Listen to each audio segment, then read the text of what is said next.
देखो बड़ बड़ दुर्भाग्यर कथा जे चलित मास गत 7 तारिख दिन केंद्र कैबिनेट गोटे निष्पत्ति नेले जे आमर जो ओडिशार वॉल्टियर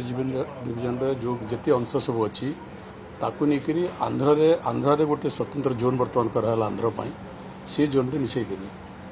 इटा द्वारा ओडिशार व्यापक क्षति होबो ये प्रस्ताव बहुत दिन थिला किंतु पूर्वतन सरकार मैंने ताको करू नथिले आपण जानती जे ईस्ट कोस्ट जोन तैयारी करबा पई ओडिशा रे अतीत रे बहुत वर्ष धरिक आंदोलन होइतला ओडिशार युवा छात्र मैंने आंदोलन करथिले ओडिशार रेल उपभोक्ता मैंने आंदोलन करथिले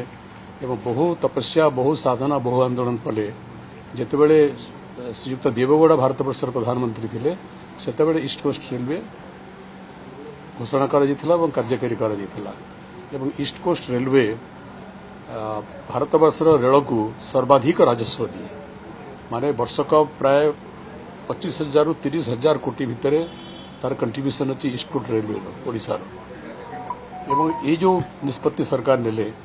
एथिरे सीधा सड़क 10,000 कोटी टंका ईस्ट कोस्ट रेलवे हरइबो एवं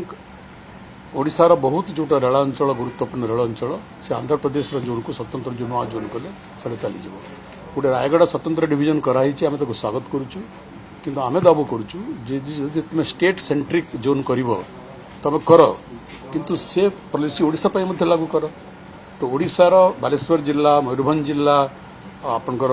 झारसुगुड़ा जिला अनेक जिलार जो रेल अंचल गुड़ाक सेटा ओडिशा बाहर जोन रे अछि तो तुम्हें ताको ओडिशा को दे दियो ओडिशा को फेरे आनो एवं ईस्ट कोस्ट जोन रे शामिल कर दियो तुम ओडिशा पय गुटे नीति प्रयोग करूछ स्टेट सेंट्रिक हो न स्टेट सेंट्रिक हेबा पे मना करूछ ओडिशार रेल अंचल गुड़ाक अन्य राज्यर अन्य जोन रे तुम सम्मिलित कर दउछ किंतु आंध्र पय स्वतंत्र तुम नियम करूछ तेणु एटा गोटे राजनैतिक निष्पत्ति जेहेतु भारत सरकार दुईटा कंच निकर दुईटा बाड़ी निकर चलुछंती सेति से बिहार सेंट्रिक होउछंती बजट तार लक्षण होईछि एवं आंध्र सेंट्रिक से होइछंती कारण एथिरे राजनैतिक गंध स्पष्ट बारी होछि एवं एथिरे ओडिशार स्वार्थ व्यापक भाव में व्याहत होइछि